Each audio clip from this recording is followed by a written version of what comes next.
Лирика в творчестве и любовь к своему народу. Именно это отличает работы заслуженного художника России Батраза Дзиува. Во Владикавказе открылась выставка памяти великого мастера. Дзиув обладает неповторимым почерком и принадлежит к поколению, прославившему Остинскую школу живописи. Еще при жизни художник планировал открыть персональную выставку, и реализовать задуманное удалось благодаря дочери Земфире. Эту выставку отец планировал сам делать.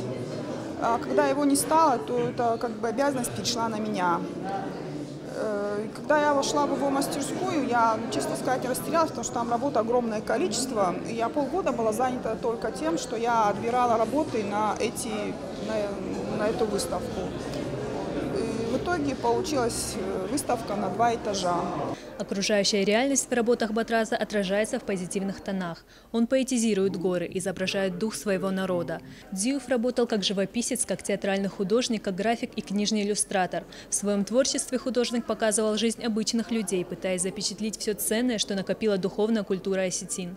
Настоящий осетин, именно с корнями уходящий в народ, он из народа.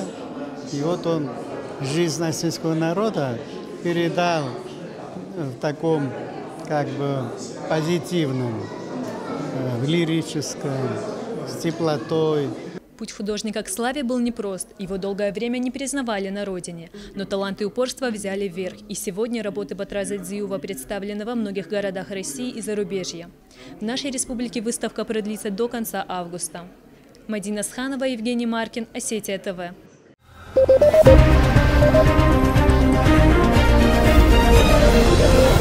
Thank you.